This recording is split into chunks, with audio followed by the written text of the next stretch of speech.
You guys didn't think I'd do it, did you? You didn't think I'd do it. No. As soon as I came back from being dust, I got the Infinity Gauntlet, and I turned everybody in Reactaholics who refused to save me into dust. Now they're going to know what it's like. And Callum is... Oh my gosh.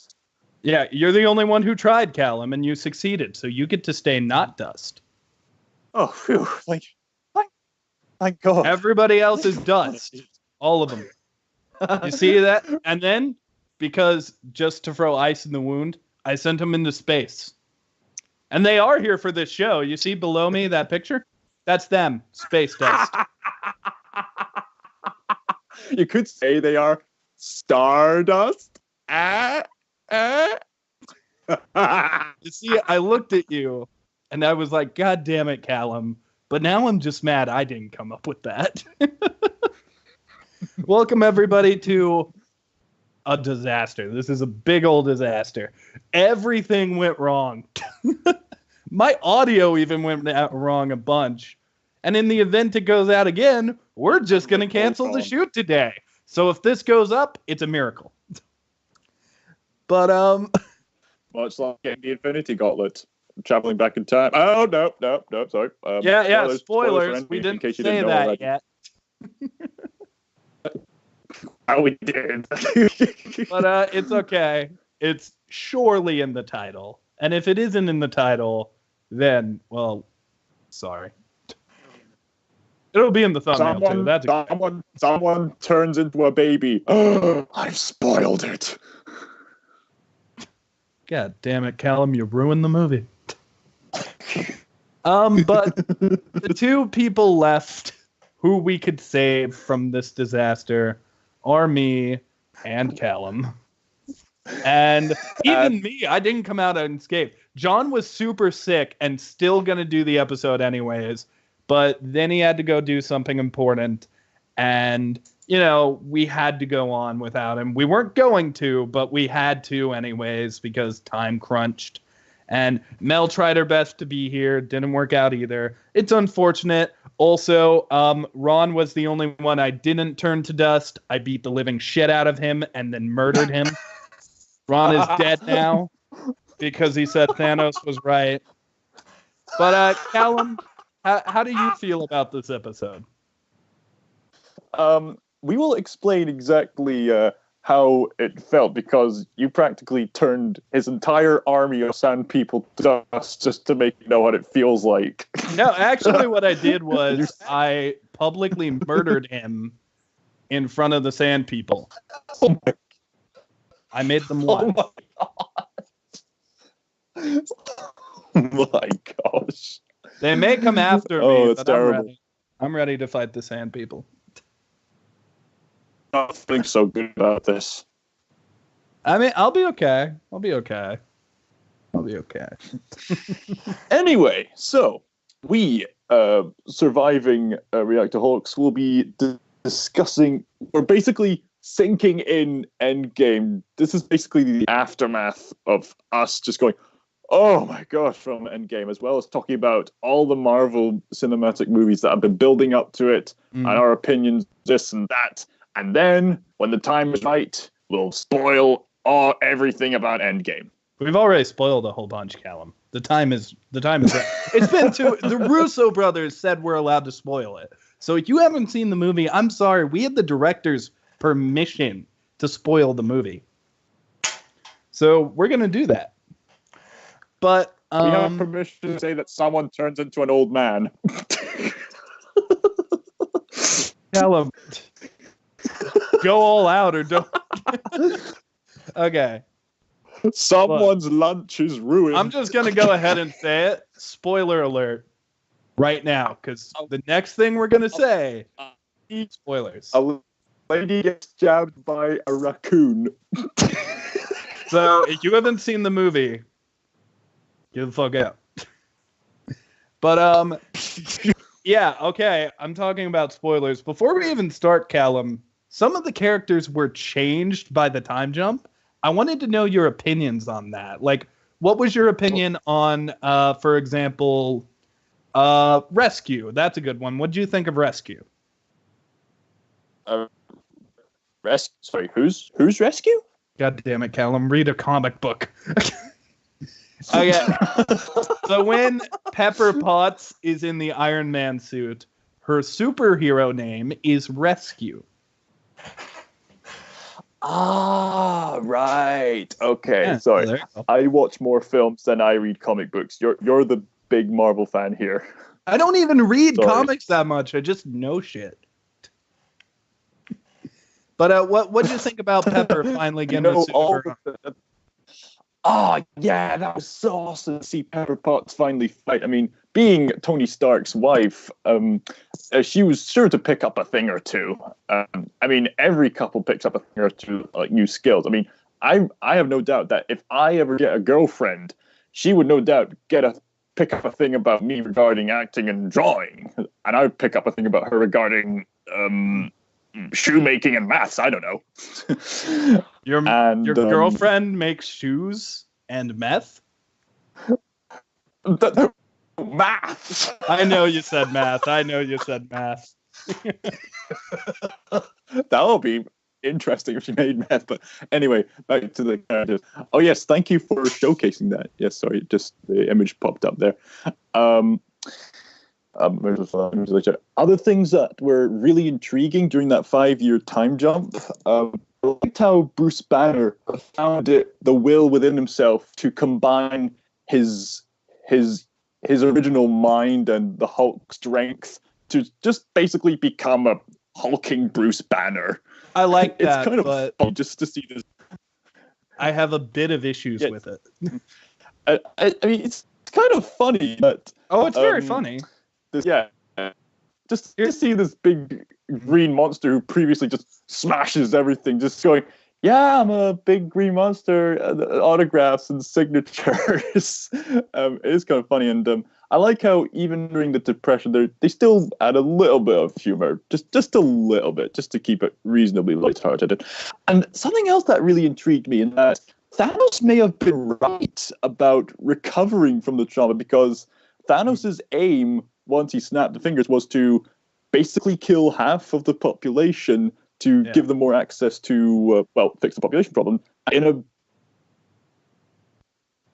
way, it seemed to be coming true. Bruce Banner found peace with himself. Tony had a child and a wife.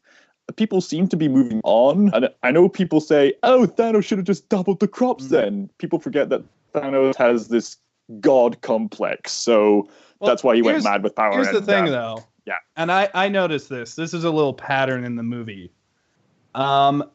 Everybody that could accept it moved on, and because of that, things got a little better. But everybody that couldn't accept it got hit hard. Like, look at what Hawkeye did. Look at what happened to Thor. I mean, it's just crazy. Yeah. It's for lack of a better term, 50-50. And it's just so somber. The atmosphere is so heavy, to quote Marty McFly. That's a huge reference. And there's just so much stuff that's going on, and it's so slow, it's so bitter, so empty. That feeling you get like from the end funeral? of Infinity War, still, like a funeral. Yeah, it still lingers on.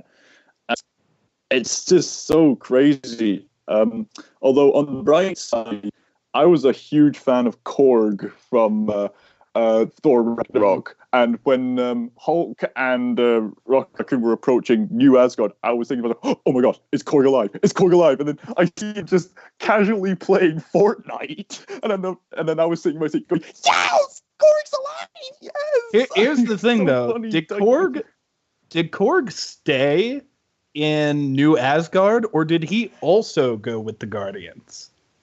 Because I would like him to be with the Guardians. I don't know. I mean, it's kind of funny in a way that he is playing Fortnite, because Fortnite itself has been promoting this endgame mod where Thanos appears in the game with the Infinity Gauntlet. So, as overrated as Fortnite is, I still think that's very funny that Korg playing Fortnite. I mean, I think it's funny, but at just the same adore time, everything about Korg.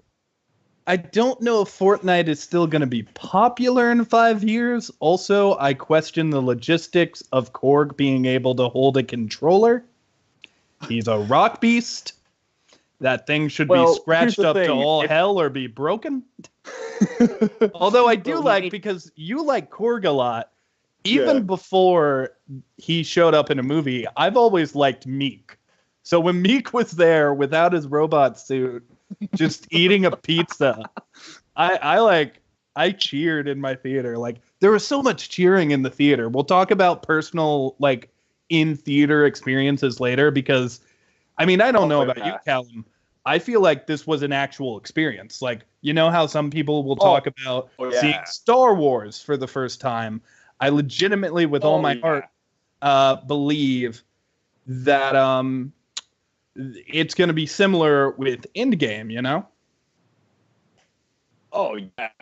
Oh yeah, it's the experience of a lifetime. We're not going to get much films like this ever again. I consider this one of the most epic films I've ever seen, alongside Return of the King and Ben-Hur. Yeah, it's that big. I mean, it's very like, I know I made the funeral joke, but there are a lot of laughs in the movie. I was entertained the entire time, like, you know, where Steve just like, that is America's ass. Like, I've been quoting that all week. That's one of my favorite jokes in a movie. And, America's ass. You know, when everybody's making fun of Thor, which, by the way, I gotta say, has a larger fellow. I am not fat, but I am chubby.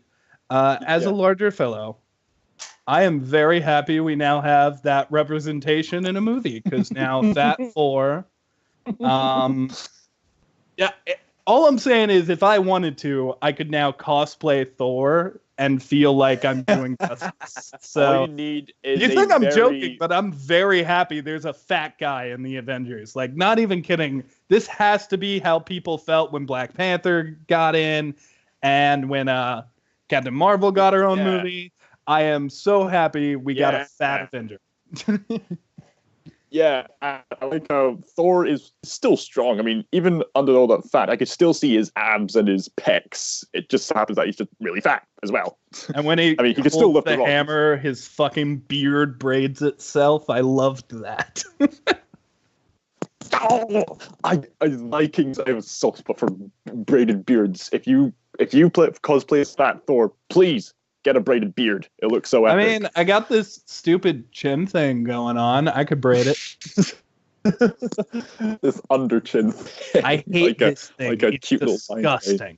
And just shave it off. You're like a lion sheep or something. Oh.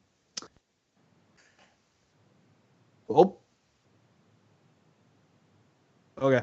Not gonna answer that. Sorry. It just came up, but distracted us from the sorry, call. we just Other all got a things Skype notification. Some unfortunate other things. That I took my interest.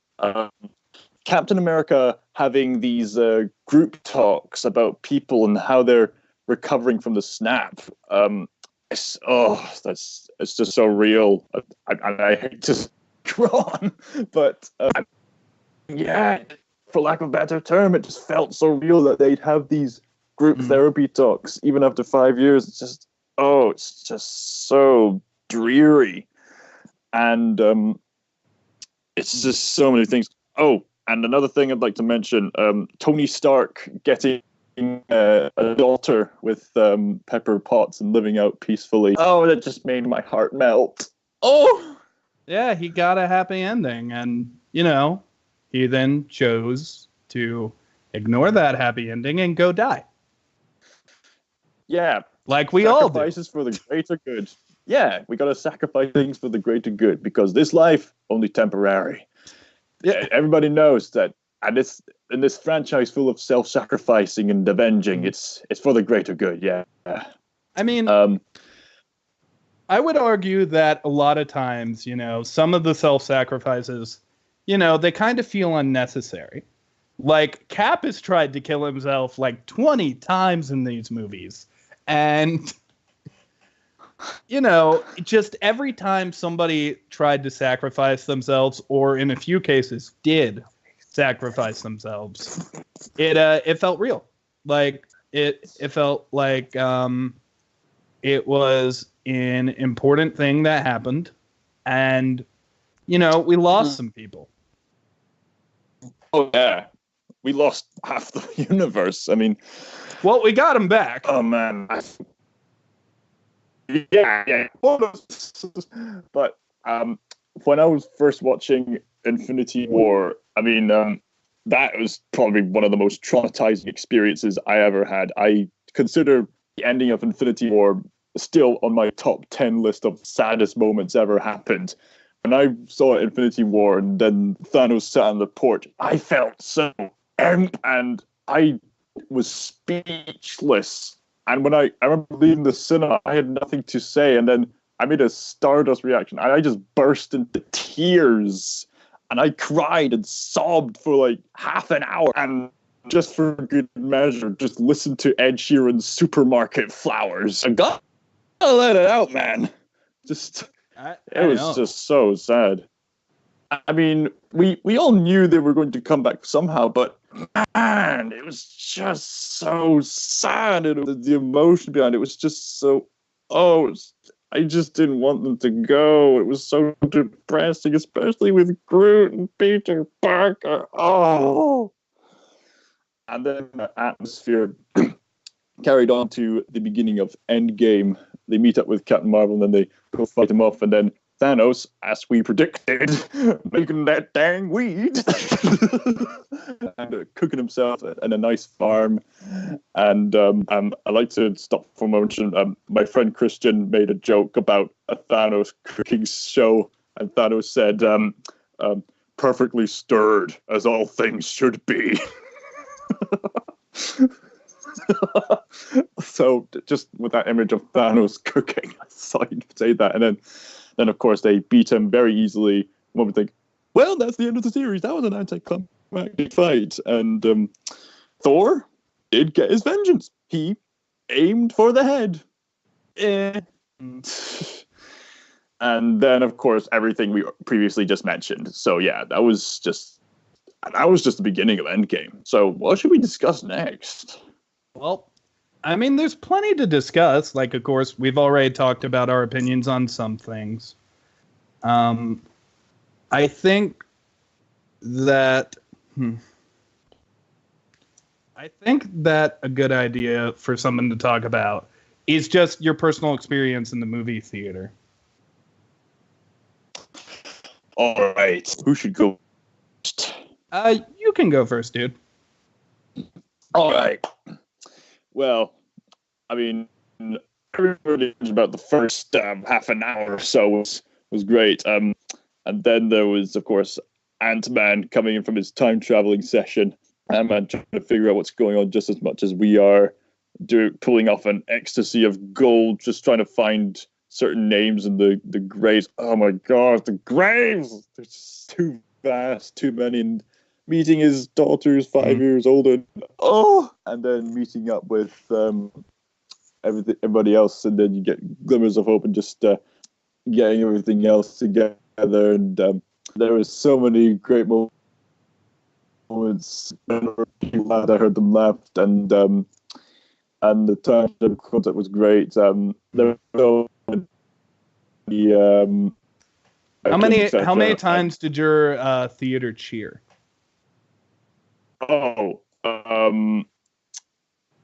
Several times, actually. It was astounding, and it is quite an experience. There were so many times when I heard many people sniffle during the sad moments. And, whenever people were sad, I just heard some... And during some of the battle scenes, me and everyone else were going, yes, yes! Which case, spoilers for the final battle, but there was the final battle. We've spoiled everything else. If they're still here, it's their fault. Yeah. Go leave already. If you haven't, go see Endgame. So, oh my gosh. So Thanos getting his week to face off against the Avengers, and then you see it. Yeah, well, keep in mind, this is after the scene when Hulk brought back everybody. Yeah. And then Ant-Man said, oh, it worked! And the birds are tweeting, and the sun is shining, I feel good, and no one's gonna stop me now. Oh, yeah. Do a little Freddie Mercury there. And then the entire building explodes, and none of them die. Yeah, and...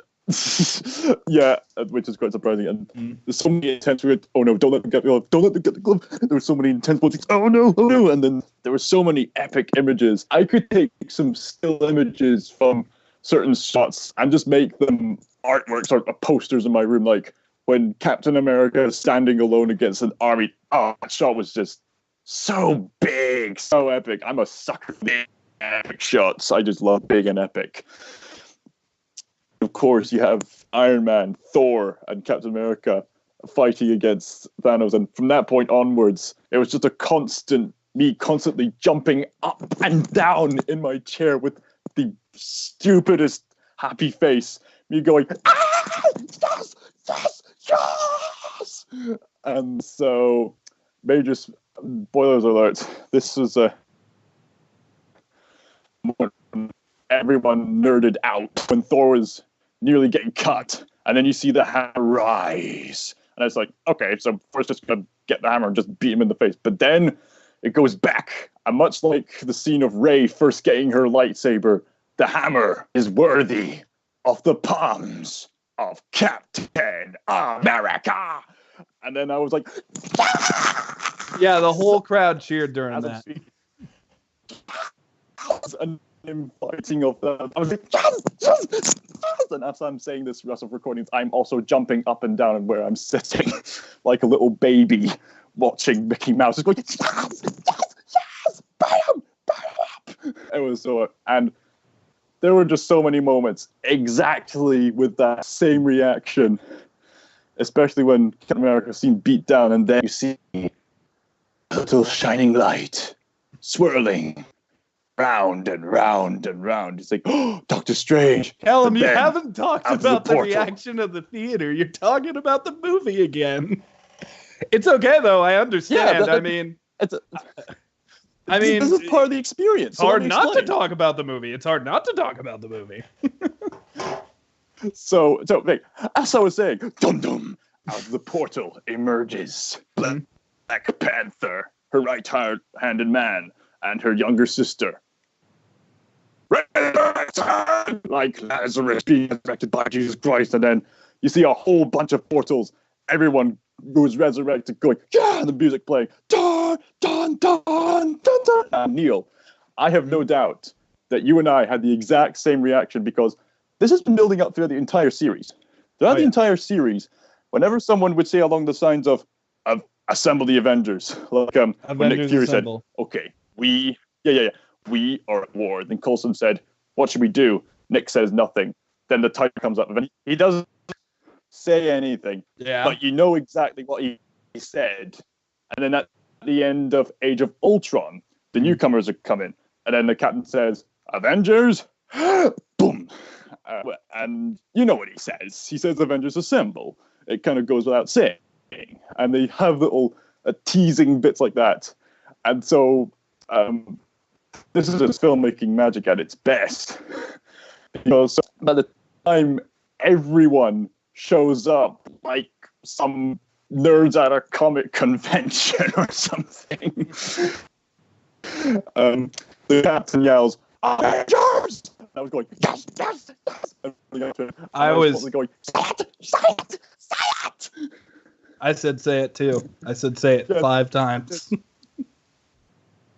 I don't remember how many times I said say it, but it was several times. Definitely more than 5, I'd say.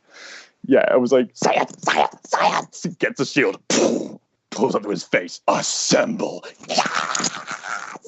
I threw my fist up in the air, and even though I was the only one in my theater to do it, I screamed my little heart out.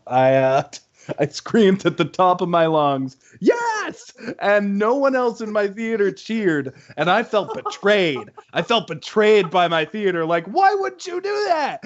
But How yeah, dare you be my less first thought, extroverted as soon as he than said this it, person? was to cheer.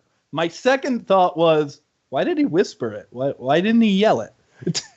But because I would have liked it if he just went, assemble! And everybody ran out, and it was this super crazy thing.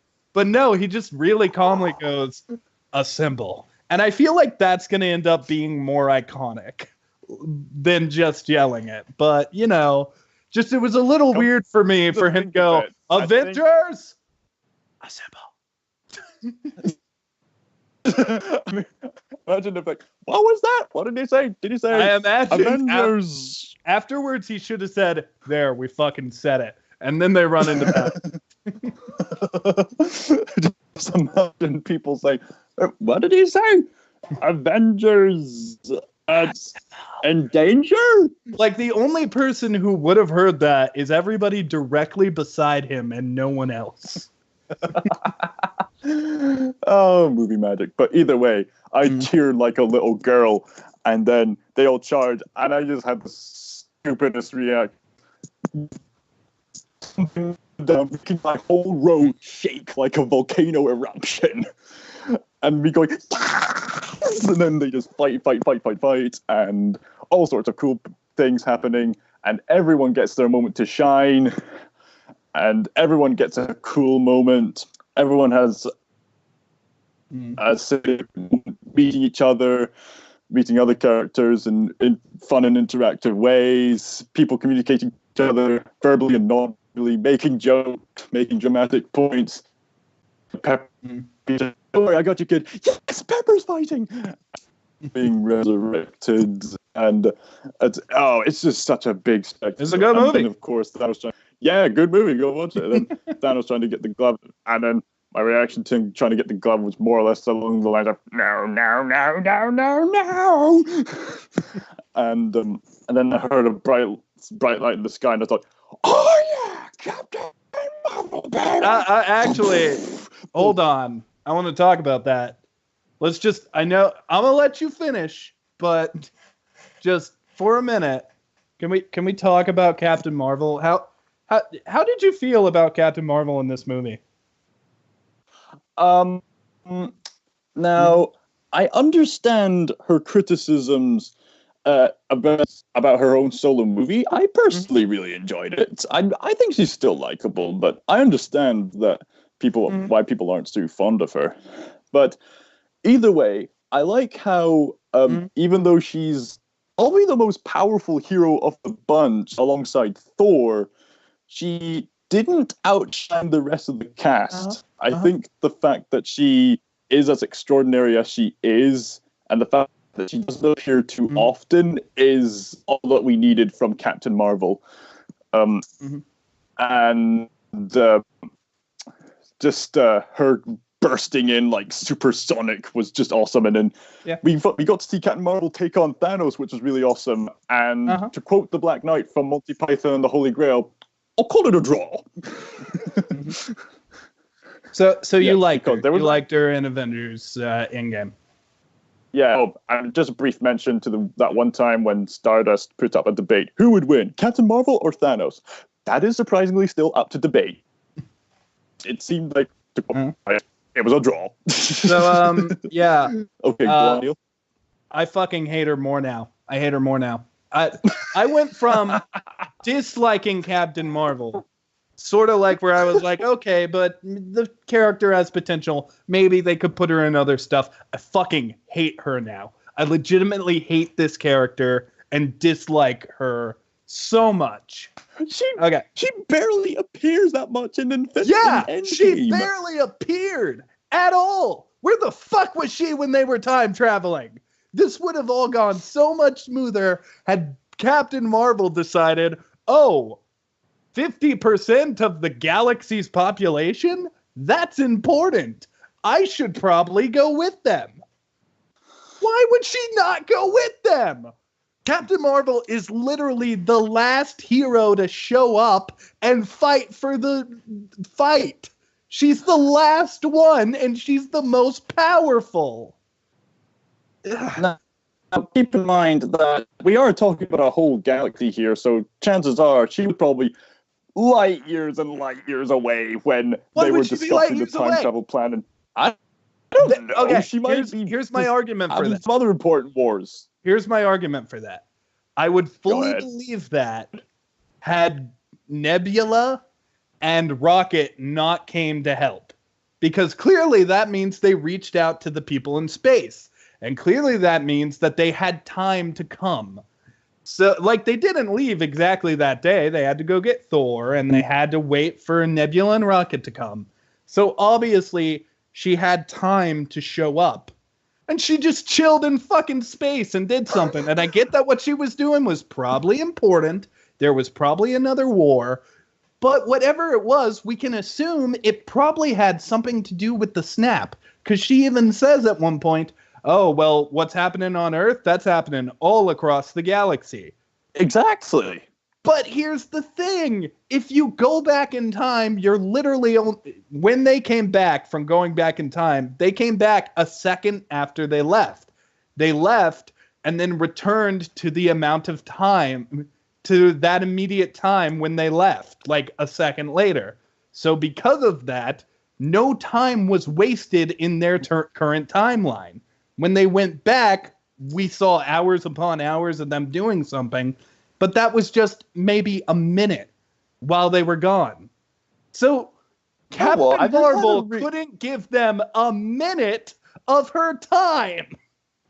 But she shows up at the end and she's late.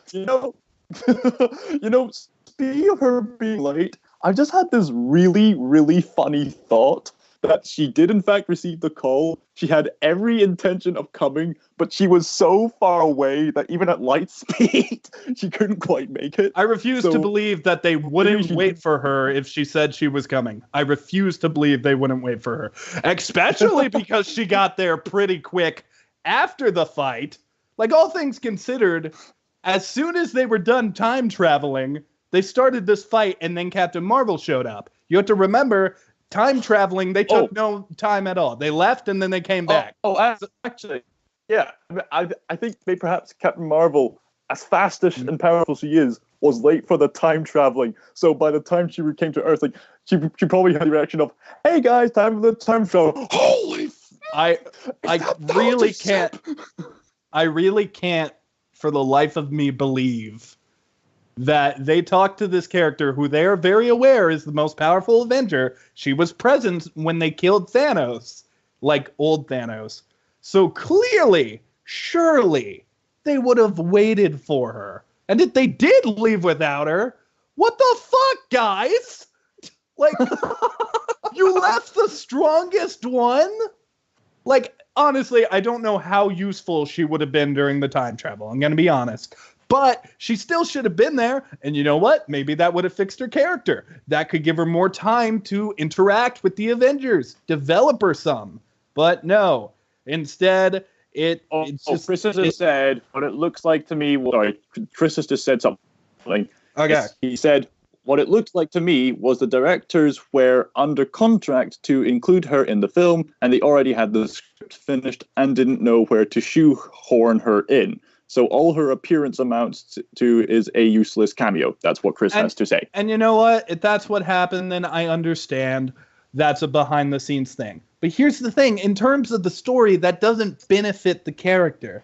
Like, no matter what explanation you're going to give, Captain Marvel could literally say, oh, I was saving an entire planet from blowing up. And in my opinion, it wouldn't be good enough because you're literally saving half of all life. Every other planet, all of them, you could save. Instead, you're doing something else. So in story, it made me hate her more because it's like she left them. And when she does show up, she gets her ass kicked. Like... I will say this. I still consider it a draw between Thanos and Captain Marvel. I'm kind of okay. Right, well, here's the thing, and this is why I'm going to say Thanos would win. Thanos was able to kick her ass with one stone. What's he going to do with all of them? If we're talking about Infinity War Thanos, he want to fight against her with one stone. I'm just saying. Actually, If he that's a had very them good all. point. Yeah. Compared Granted, to the that other stone characters, was she the did Power Stone. she did manage to stand her ground. And he only took out the Power Stone because she literally grabbed her hand, was winning, and then Thanos got to go, think. Power Stone. You know, okay. you know what was better though? Here's the thing, and this is what I like. Infinity War Endgame made me hate Captain Marvel more, but it made me love a character that at one point I just kind of I didn't dislike, but I just kind of didn't really care about. And I swear to God, I did this. When watching in the movie theater, when Wanda walked up to Thanos and went, "You took everything from me," I stood up from my seat and walked around the theater for a minute and went, "Oh my God, oh my God." And then I sat back down and I looked at the screen and I was like, "Yank his heart out, yank his heart out." And I was so excited for her to pull an Ultron and just murder him. I was so excited, and she almost fucking does it. She like starts to pull him apart in the sky, and the only reason she doesn't kill him is because he has a spaceship, which is huge, fire upon her. Scarlet Witch just did the coolest shit ever, and all we care about is Captain Marvel's coming in a few seconds. Like, my God, I fucking love Scarlet Witch now, because I know I've said this a few times on the show. My favorite Avenger is Hawkeye, but my second favorite one is Vision. Scarlet Witch. And you know, I didn't really think of it as part of this. I just thought it was badass what Scarlet was doing, Scarlet Witch. But just, you know, I guess part of it was she's going to go avenge my second favorite Avenger. Yeah. And just when she looks at him with hate in her eyes, I thought she was going to eat him. Like, my God, Elizabeth Olsen, call me.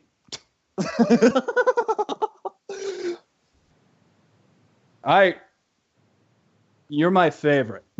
She might be my favorite female Avenger. I really like Mantis, so it's kind of a debate, but she might be my favorite. Just with that one scene.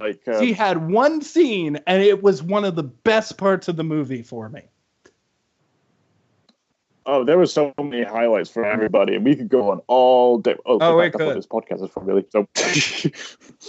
So, continuing on from all of that, so many epic moments, and then Van gets blown up, trying to stop him from snapping. No, and then Thanos coming across Iron Man, beat him up. And Doctor Strange going, "Oh poop! I've let the water loose," and then Flood comes in, and then all sorts of chaos, all sorts of stuff, and then the stuff that was like, oh yeah, you know what's coming up, but I'll just describe it anyway.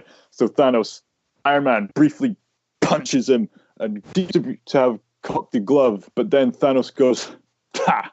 You see, Stark, it's like I said in the archival footage of my daughter's brain. You remember the footage. Don't ask why I did that. You saw the footage. I said it. I'm quoting myself. I'm inevitable. And I. This usually works. Iron Man. I'm mad. Dude, that was so fucking cool. Like, not even kidding. Just sitting there when he goes, "and I literally looked to Austin and I was like, well, okay, let me talk a little bit more about my theater thing. Because I literally went, actually, I have it back here. I went to Florida, and by the way, I have a Marvel shrine back here. We can't see it.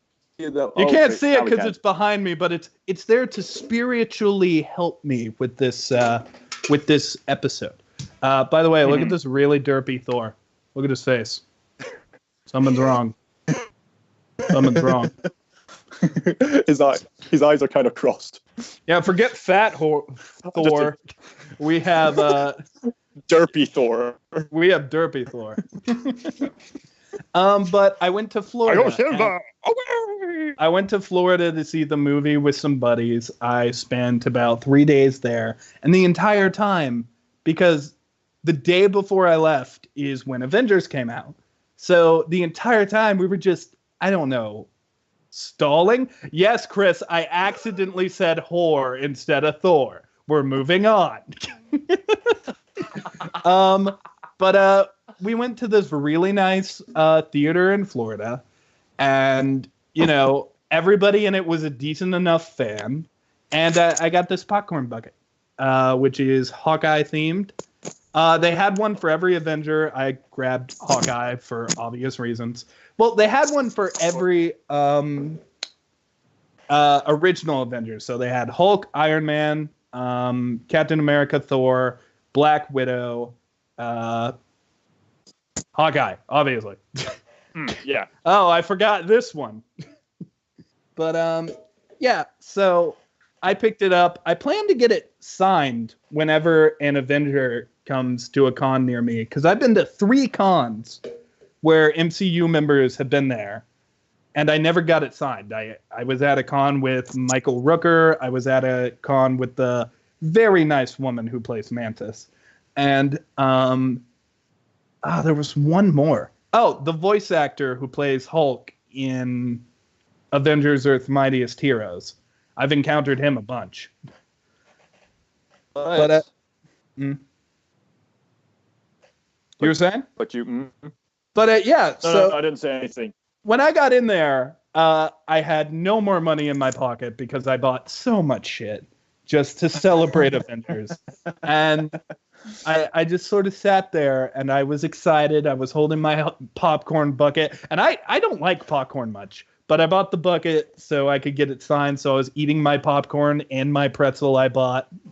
Do you have a specific flavor? Popcorn, like caramel or no, I hate caramel in general. Listen, I had buttered popcorn, and okay. I was just sitting there, and then my friend looks over to me and says, and I quote, "This is the first time I've ever seen you eating popcorn. I have 2 theories. A, this is a movie you're more excited for than anything else. So you need the popcorn to sort of calm yourself whenever people die. Or alternatively, you liked how the bucket looks."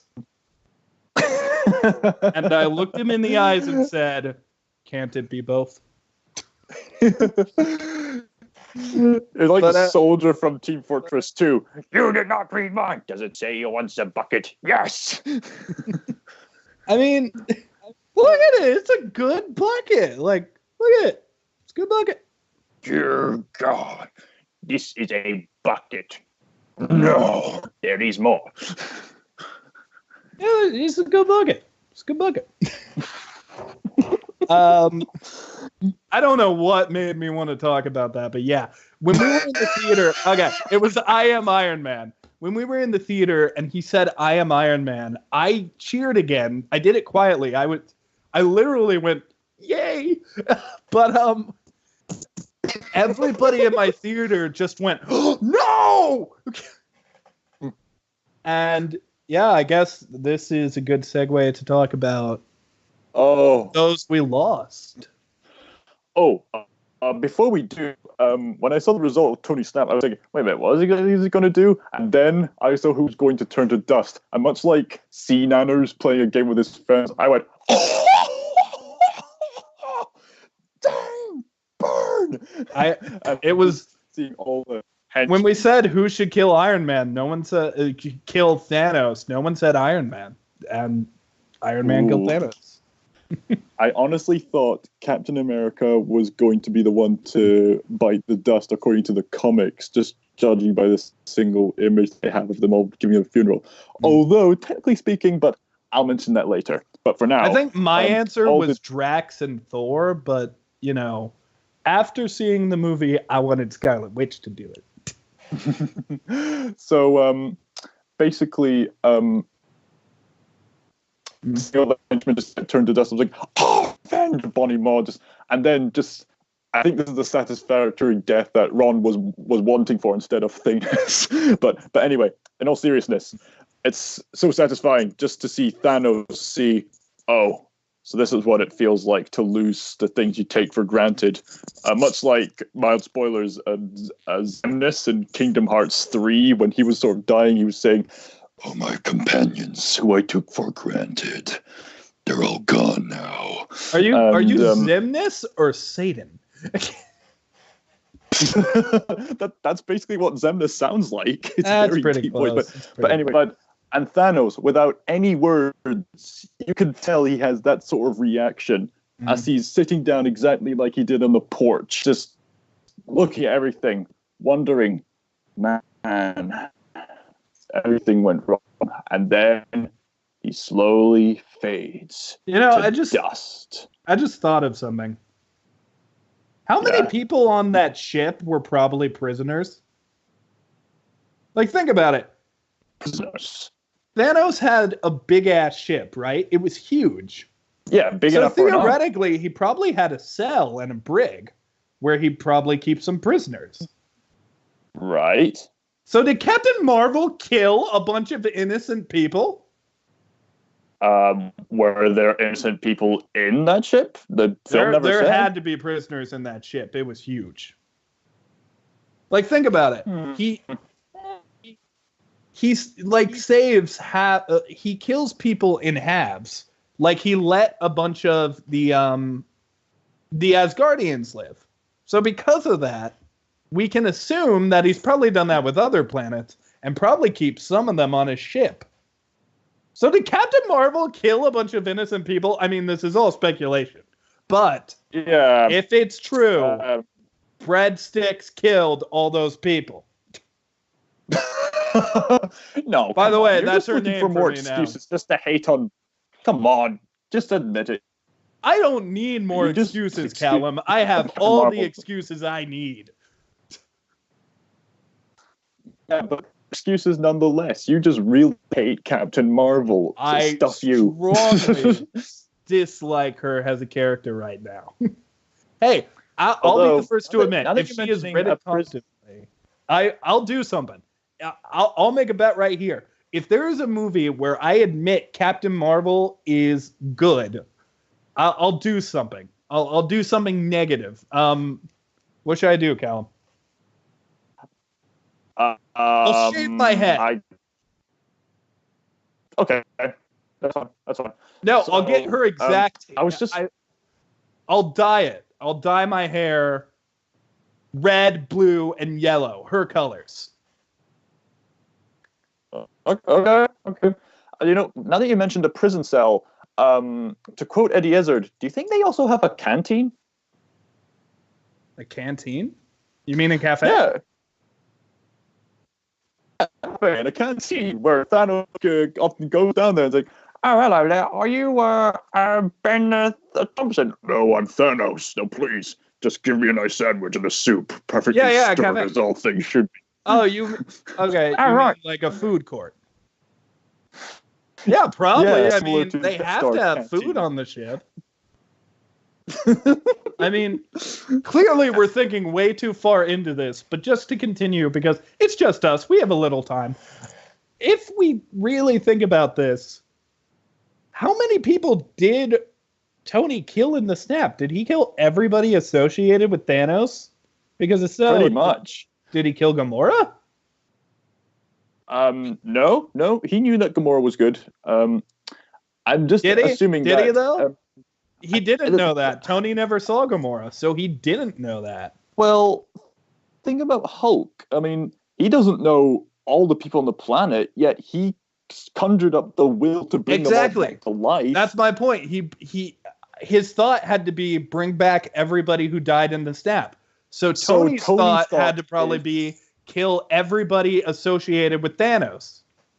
Or how about this? Kill all the evil people associated with Thanos.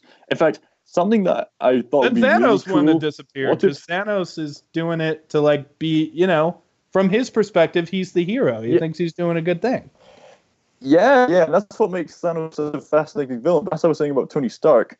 What if he eliminated all evil on just everywhere, and that would be so ironic on Thanos' part, since he is part of that evil. He's always wanting half and half. Wait. Like, oh, half of this, half Do you of that. think Let's do some Thanos? of these guys You here. think Tony deleted evil all across the world? I mean, this is all speculation, but Yeah, that would all be so speculation. cool if he did, and that would make such a super finale. No, it wouldn't. Then all just, the villains are dead. We don't have any more I know. movies. No more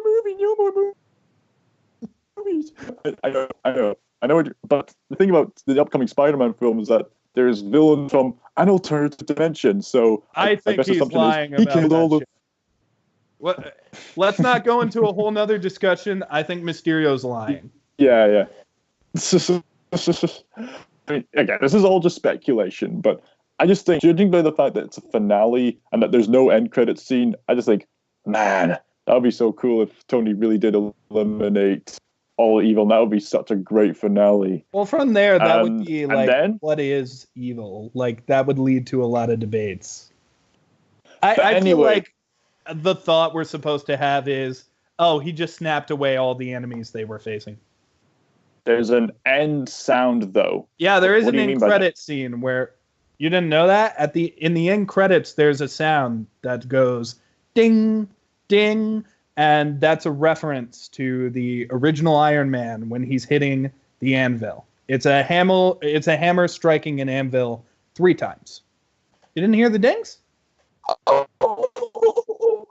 I did hear the things. Oh, I love you 3,000 times. Oh, you poor boy. Poor boy. But yeah, so you want to talk about the deaths now? Yeah. This is the perfect transition to the deaths. I mean, I'll have to admit, nothing was more traumatizing and gut wrenching and tear wrenching than the ending of Infinity War. And I hate to sound like a jerk, but I'm not really a heavy crier. But the ending of Infinity War made me cry like a baby. And I cried during none of Infinity War too. none of these scenes from Endgame quite got me as much as Infinity War did, but I it didn't was still cry. pretty sad, and it was still pretty effective. Oh, okay, thank you, thank you. I must confess, I didn't cry during Endgame either, but I was near crying during. Oh, I got particular so scenes. close 3 times, and had a certain death ended with Yeah. Hawkeye falling off that cliff, I guarantee Oh. I would have cried so bad. Oh no! Speaking of that scene, I was watching it with a friend of mine named Sam. We were discussing it, and we were discussing who should have done it. I then thought Black Widow should have done it. She didn't have a family to go back with. To which point Sam said she did have a family to go back to, and I was like, "What do you mean?" Oh, the Avengers! No! Yeah. Oh. That was my thought too. Here's the thing, and I will talk about Black Widow non-biasly from a story perspective. Yeah. Look, if Hawkeye would have died, I would have cried my ass off. But from a meta perspective, if Hawkeye would have died, he would have done nothing, like pretty much nothing in that movie. But here's the thing. Aside from Japanese people, Have thought about it, and I am very, very happy that Black Widow died. And here's my reasoning. I have a few reasons. Number 1, this is the most important. This means that Black Widow movie you're getting, I was right. I was right. They're going to do the origin. They're going to show us Budapest. They're going to have Hawkeye. It's going to be the origin. And rumor has it Taskmaster is going to be the villain. So, I mean, what do you think, Callum? Real fast before I say my other reasons. Do you think it's a good thing she died? Yes, self-sacrifice and avenging is a common theme throughout the story of Avengers. I've noticed that in every Avengers crossover and in every Avengers film, there's at least one major character who dies, and they have to avenge him, or due to them self-sacrificing themselves for the heavenly greater good. And yeah, Coulson, and probably associated with the guy passing the coffee, but he was still likable. And yeah, but I wouldn't still call kind him of sad. major. Like, Iron Man dying is major. Black Widow dying is major. Steve Rogers Major, becoming an yeah. old man is Major. I'll Quicksilver discuss that and later. Coulson didn't, you know. Yeah, It's sad. it was still, yeah. I mean, it does certainly develops the characters of certain people like Nick Fury, the Associate, and Scarlet Witch, which made her encounter with Ultron all the more powerful. But I already did. You know what it felt like? That's what it felt like. Yeah. I wanted her to rip his damn heart out. I did. But yeah, when Black Widow died, I was sitting in the theater. And admittedly, my theater reaction probably wasn't the best. Because my reaction was literally, well, here it goes. Hawkeye's going to die. And I was preparing myself for Hawkeye to die. I was putting up all the walls. I was like, they're going to kill Hawkeye. Dark part. You were saying? A dark part of me that went, all right, there was a dark part of me during that scene that went, all right, who's going to go commit suicide first? Yeah, I remember saying, like, I picked up on the fact that someone was going to have to sacrifice someone they loved really quick. Like, as soon as they said they were going back in time, I was like, all right, who's going to Red Skull? And I was ready for it. I was like, who's going to go? Someone's going to die. And then when it was Hawkeye and Black Widow, I was like, no. Go back. Switch places with Nebula. Although, I want to ask something very quick about the Soul Stone, and I think I'm probably going to sound stupid when I say this. Mm-hmm. Does it have to be someone they love in order to get the Soul Stone? Yes. I mean, according to Red Skull's rules, they have to sacrifice somebody they love. Yeah, and I understand this, and I'm probably going to sound twice as dumb saying this against speculation, but what if they just shoot Red Skull and he just falls down and they get Well, he's a smoky demon person now, you know? And I feel like there's some magic involved in it where, like, Red Skull doesn't give them the stone. They wake up with it. So I feel like even if Red Skull wasn't there, they'd probably still have to do it. But they wouldn't know that's what they have to do. So Red Skull being there is kind of a big thing. Here's my question, Callum. When Cap took all the stones back, did he see Red Skull? Did he talk to Red Skull? Did they chat? Long time no see, Steve Rogers. My old enemy. I would say I have a grudge against you, but as you can see, I've been cosplaying Lord Voldemort for some time, and it's quite had a spiritual effect on me. No, not you.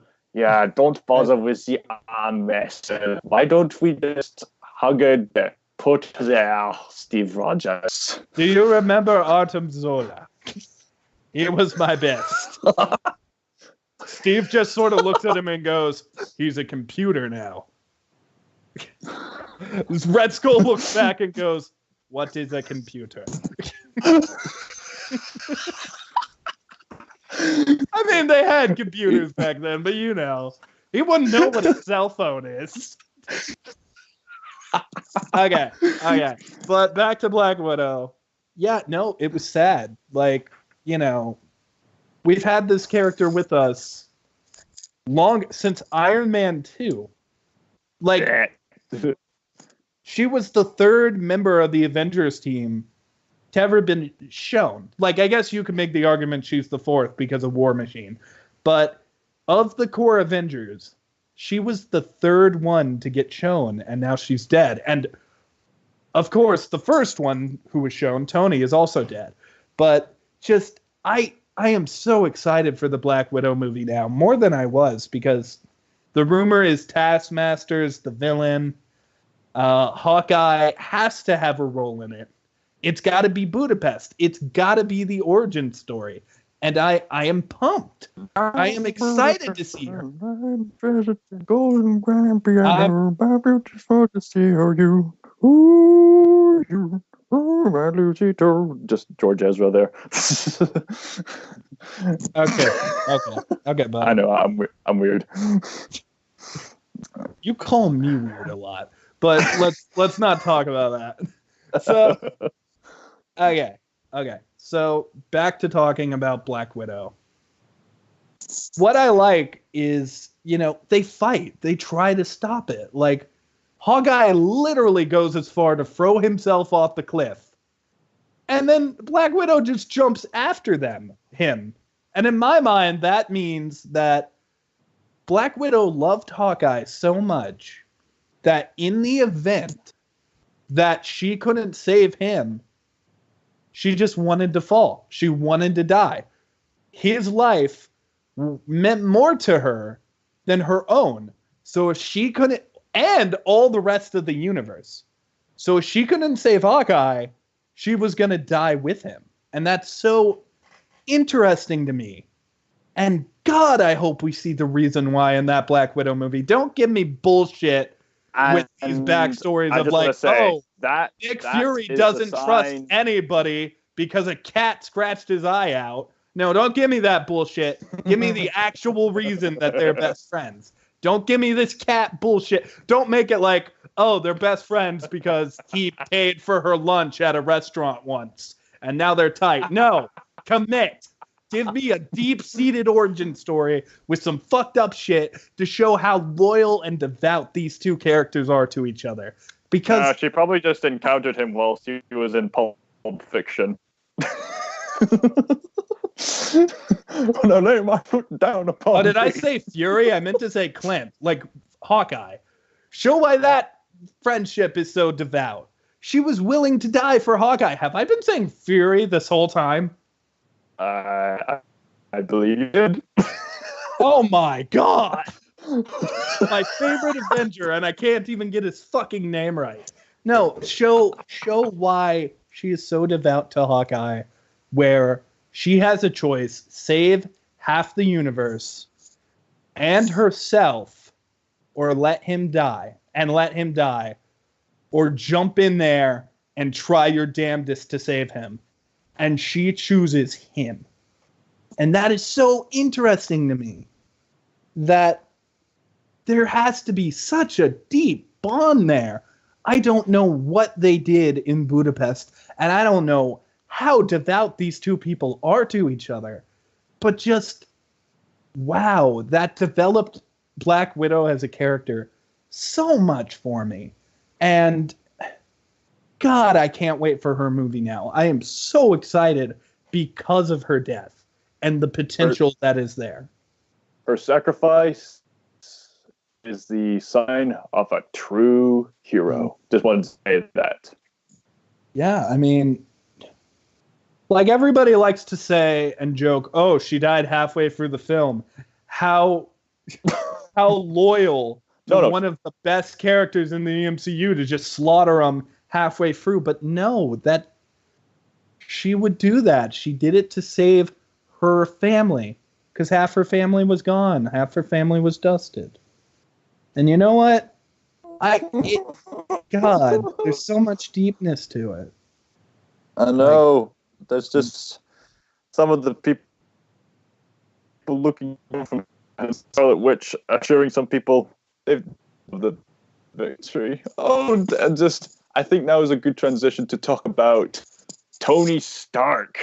Because man, I mean, out of all the characters, Tony Stark has been the most consistent, developed character. He's arguably the main character of the bunch, one of the main founding members of the Avengers, and now he's gone too, and he saved the world and the universe. Tony Stark in his awesome snap. Tony Stark saved the galaxy. The man, like, hold on for a moment.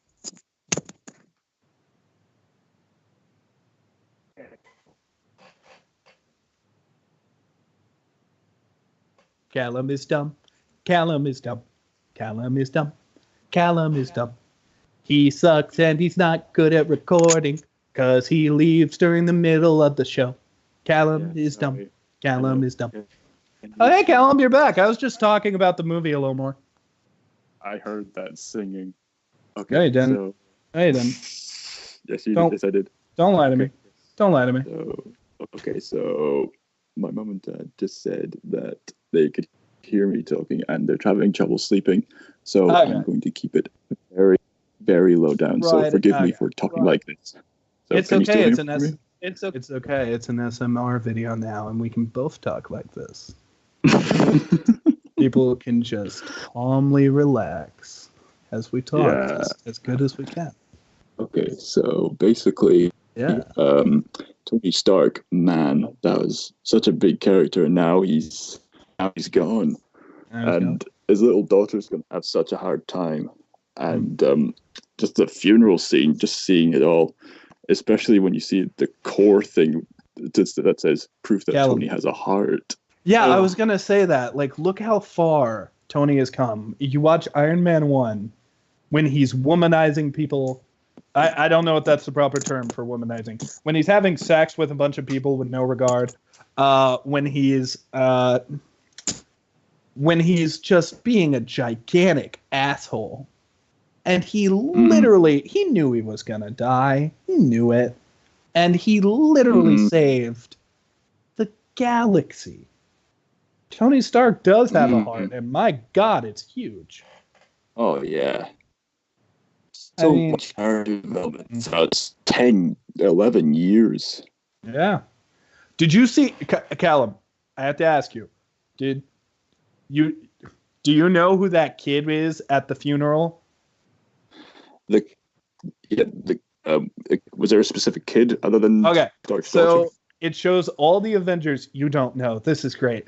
I get to tell you on stream and they can hear your reaction. Okay, be warned, you're probably going to have a loud reaction, so try to keep it down. Okay, got it. So at Iron Man's funeral, it's just showing all the Avengers and their families, and then there's one scene of this kid. It's a kid with blondish hair, and he's just standing there, and he's standing alone. That is the kid from Iron Man 3. Iron Man 3. Oh, yeah. I flipped out in my theater. I looked at my friend and went, "That's him. That's the kid from Iron Man 3." And I felt completely missed that. I mean, yeah, he's there, and it was nerdy as hell. But what do you think, man? How did it hit you? Like the death? Oh, it was just I was near crying, and just seeing everyone there. It was a big event. This is probably like the biggest on-screen funeral since Spock from Star Trek 2. Callum, are you rubbing your mic? I'm actually so close to the mic and speaking so lowly. So yeah.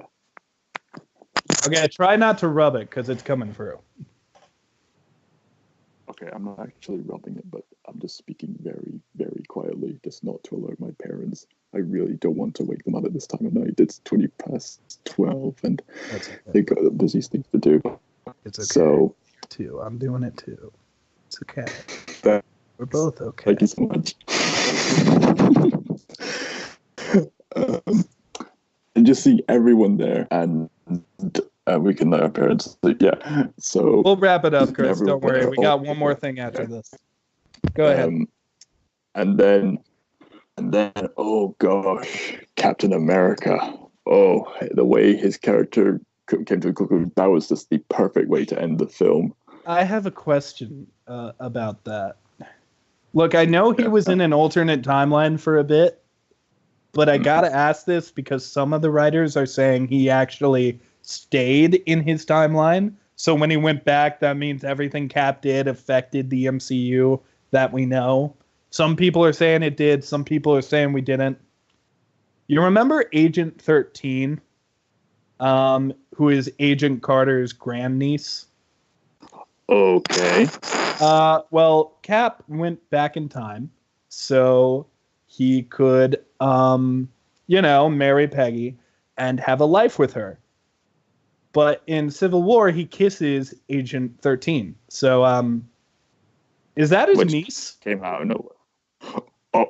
Oh my. Did Captain America commit incest? Is it Captain Southern America now? Oh boy. Oh boy. Yeah. I'm just it sort of took me out of the movie for a minute because I just remember like him dancing with Peggy and the credits start to roll and I was like, "Oh, wait a minute." It's a sweet moment, but and it was just so sweet. It was sweet. And that was just the perfect way to end the movie. You don't need something big and epic. You just need a satisfying character conclusion. And it was so satisfying to see them finally dance. It's like, oh, he finally got the long-anticipated dance. Yeah. Just so many callbacks and Easter eggs in these movies. Just, it was great. And it was so heartwarming just to see old Steve Rogers sitting there on the bench looking out the pond. You're like, oh, what did you do? Was that a good life? Oh, yeah, it was beautiful. And was that Chris Evans still playing yeah, that was aged up Chris Evans. That they did some CG, but that was Chris Evans. Looked real, right? CGI. I know. First Thanos, then young Nick Fury, and now this. Wow. Wow. I mean, obviously, one would assume if they can age people down, surely they can age them up too. But just to see it, like, I truly wonder, is that how Chris Evans is going to look when he's older? Like, my God, that was so good. Like, my God. But we have, and last thing I'll bring up. Last thing I'll bring up with this topic, then we got one more, and then we'll wrap everything up. Do you think, Callum, that it was a good thing? Do you think that Sam deserved to become the new Captain America, or should it have been Bucky? That's it.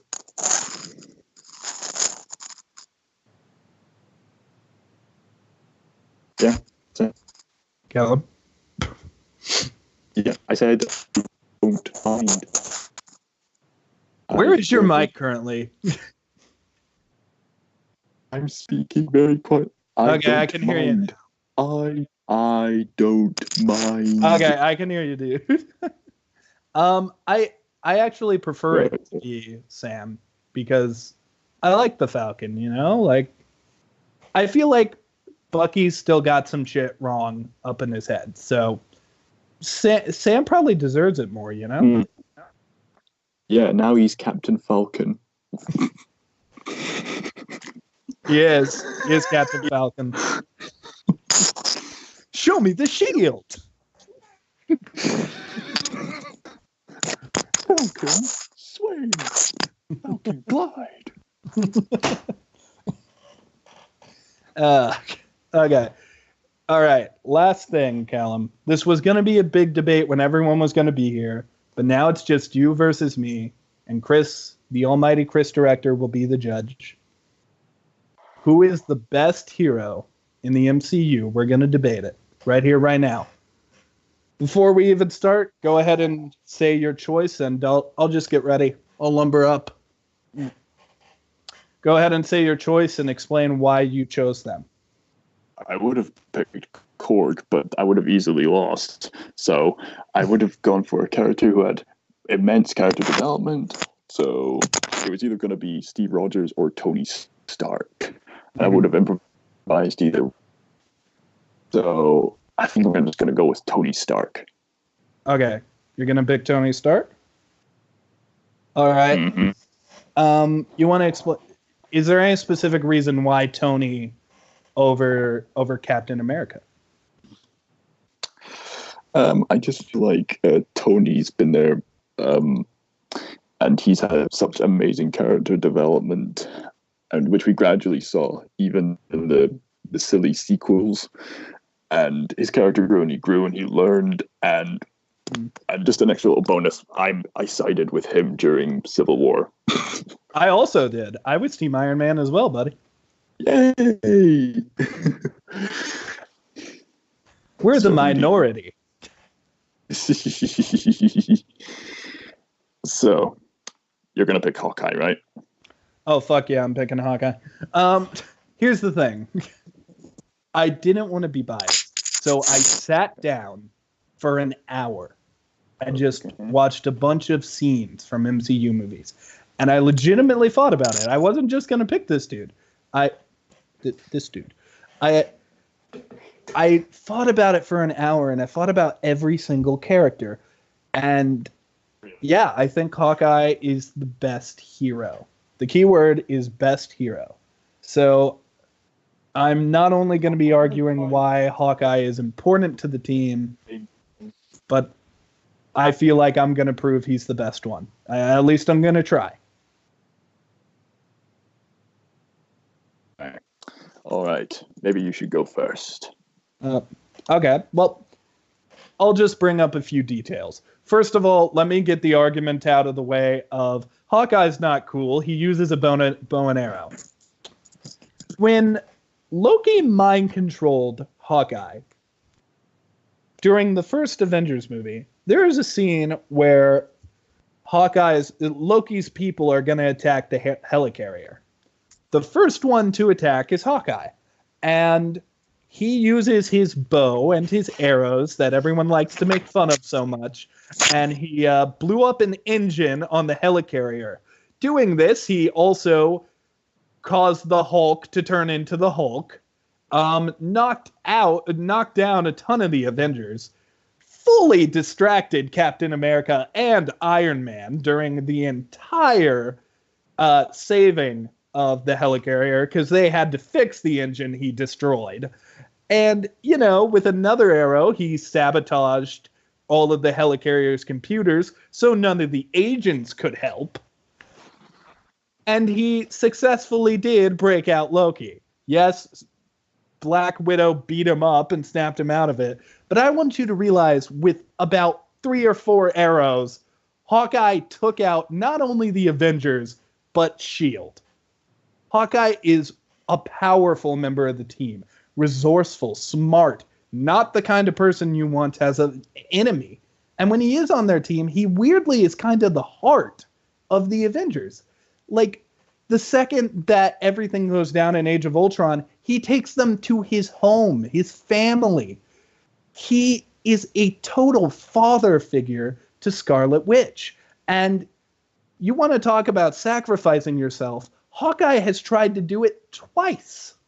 He tried to sacrifice himself to save a boy when Ultron attacked, and he tried to save Black Widow when she was going to kill herself.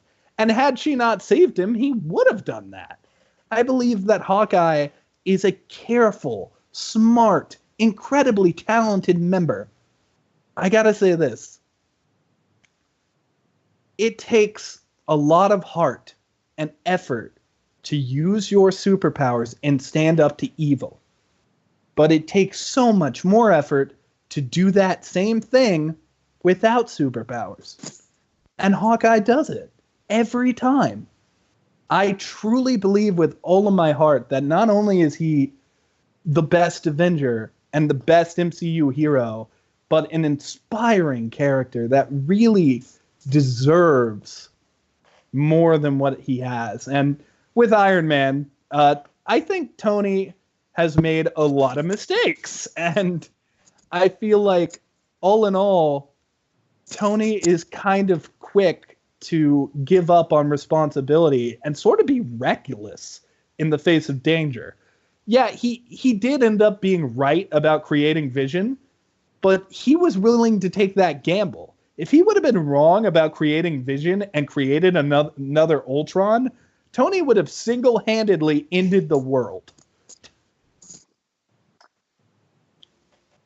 I just think that Tony as a character makes too many mistakes to be considered the best. Even though he did sacrifice himself for the greater good, I feel like he is a very, very stupid genius. Like Captain Jack Sparrow. You've raised some very, very, very good points there, and I would be surprised if you win this one. But regardless, Tony Stark was still there to lead, and Hawkeye didn't have too much character development although he did get more character as the film progressed. Mm-hmm.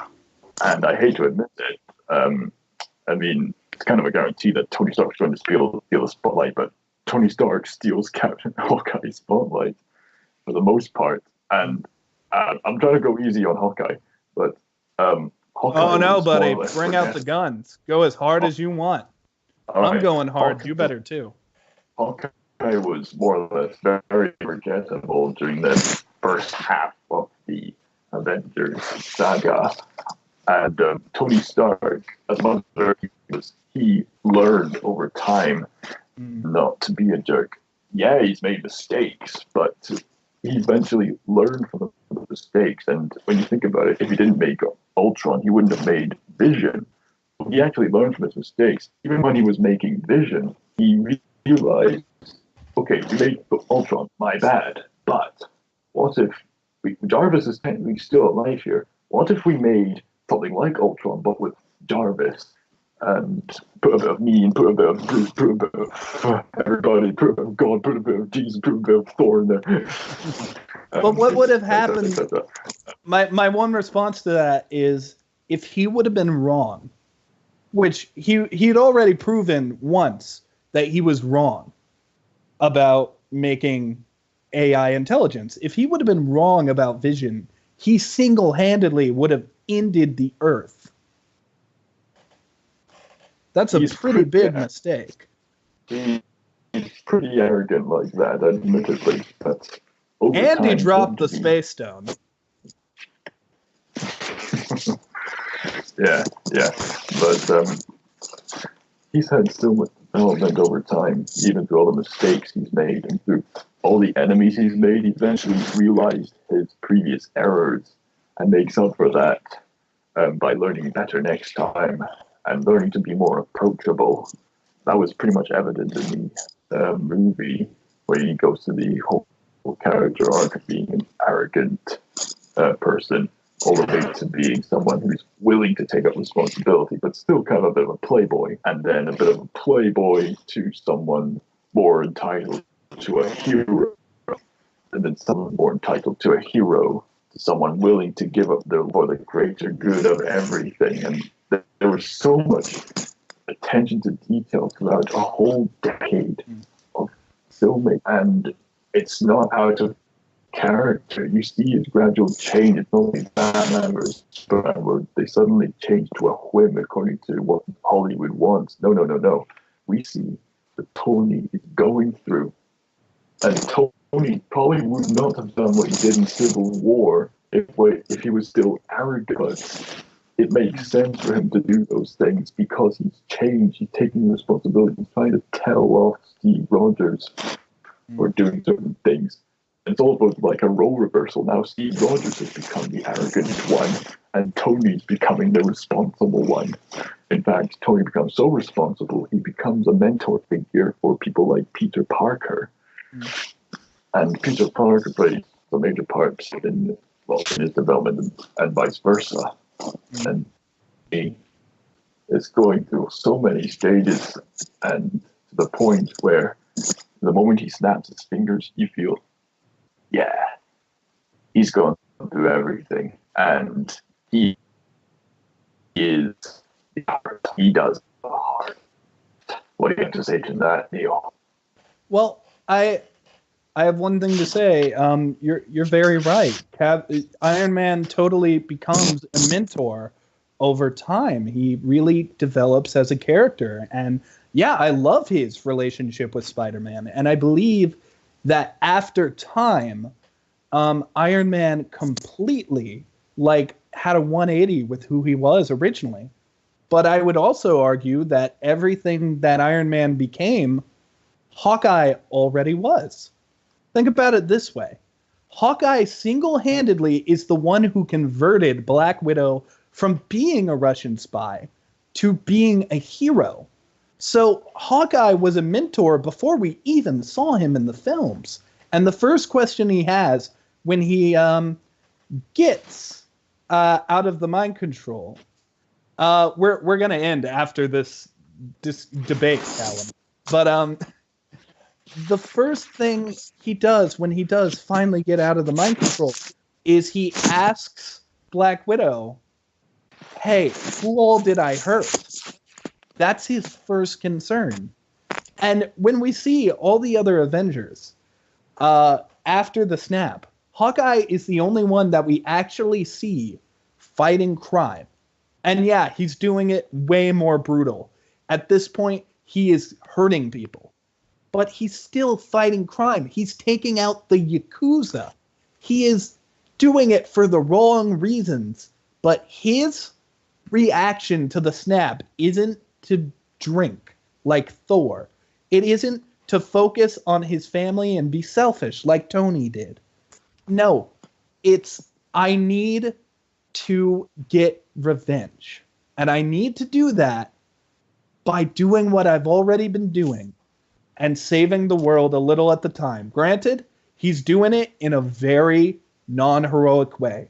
But where has some drunk, has some abandoned their mission, Hawkeye kept fighting. And yeah, do I think that... I think that everyone has some kind of flaw. Hold on, I'm going to plug in my charger. Go ahead. I'll be right back. Just finish your argument. I'll hear you the whole time.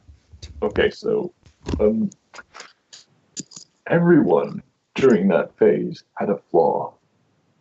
And Tony's was a bit more productive than Hawkeye's. He was raising a family.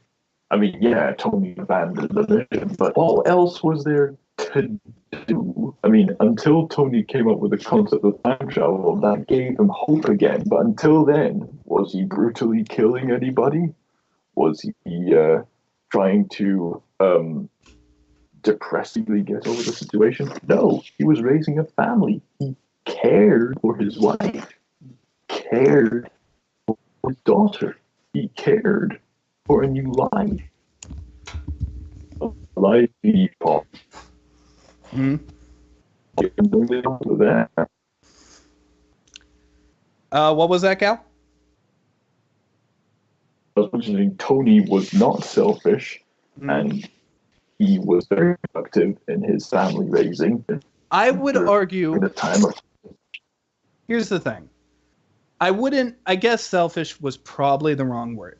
He wanted to focus on his family. However, I will say it was selfish when he straight up told Cap, hey, I'm not even going to help you. Because had no hope.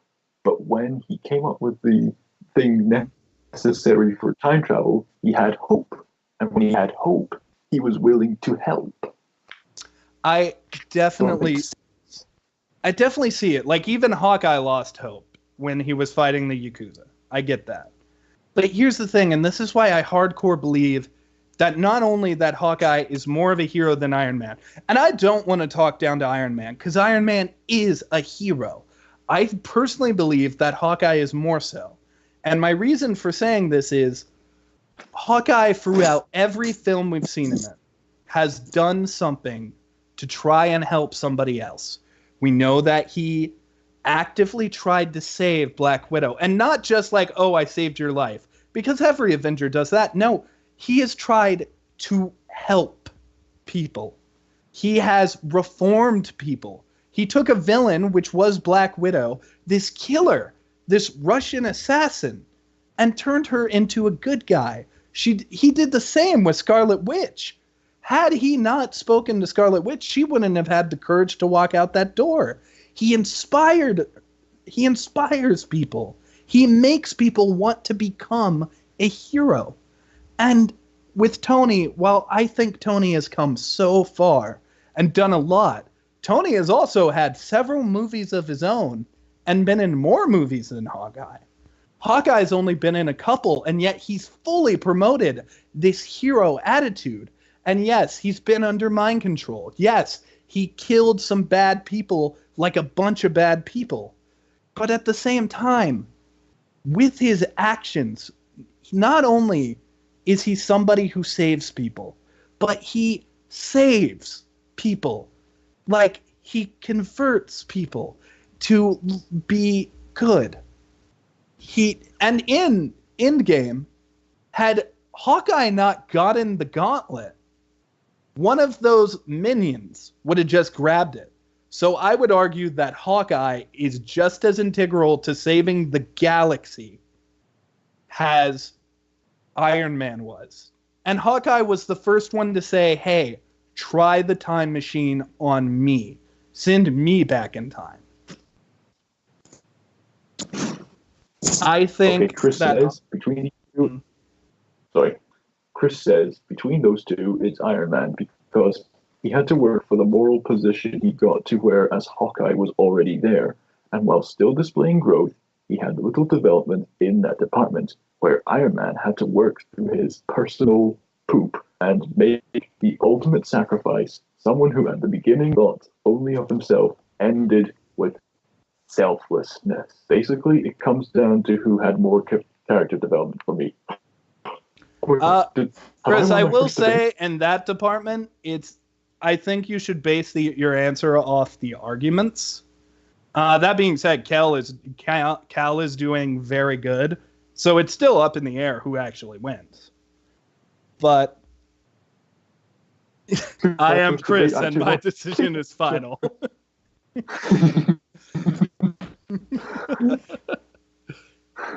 Peons? What? What? You called me a peon.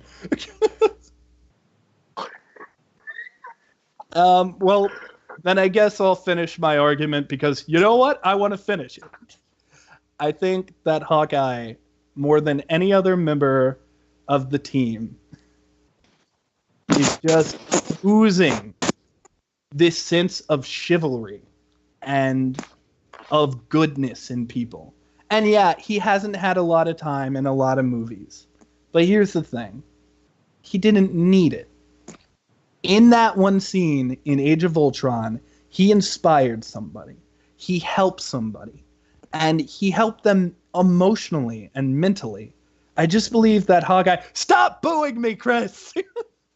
I believe that Hawkeye is just a really good character and a good person in the MCU. And Tony is Iron Man. And that's it. I mean, I think that Tony is a very good character and a very good hero, and I lost, so whatever. And I'm not just salty you didn't pick me. So everybody watching this officially means I won my first debate. Yes! You won the first debate. Yes! I would like to believe this trial was rigged. Yes! I finally did it. I earned it. Thank you so much. No, Chris, it's fine. I'm kidding. I think your argument was pretty good, Cal. No, sir. Oh, well, Hawkeye. It's okay. We'll have this debate again. For 5 years, next Avengers movie or whatever. We'll have this debate again. And I'll come back swinging even harder. Now, we could discuss travel paradoxes, but we don't have enough time. We're just going to wrap things up here. So, Good night, everybody. Well, Callum, we have to say our stuff. Yeah. You say it. All right. Well, you can find Callum on Instagram, Stardust, under Scott Meyer. You can find Callum on Scott Meyer. He's on Instagram. He's on Stardust. He's on YouTube. And, of course, you can find me here on this YouTube channel, but I am also on Stardust and Instagram. I am Dr. Neil DePuss. Please check us out. Please check out everybody in the description who wasn't here today. They all wanted to, and it's so sad that they couldn't be here, but it's unfortunate that I did have to kill everybody. But, you know. Oh, yeah, it still says Scott's Wizard on the overlay. You're Scott's Wizard today. It's okay. Also, take part in the conversation. In the future, we're actually looking into getting people from Stardust, so please stay aware of that.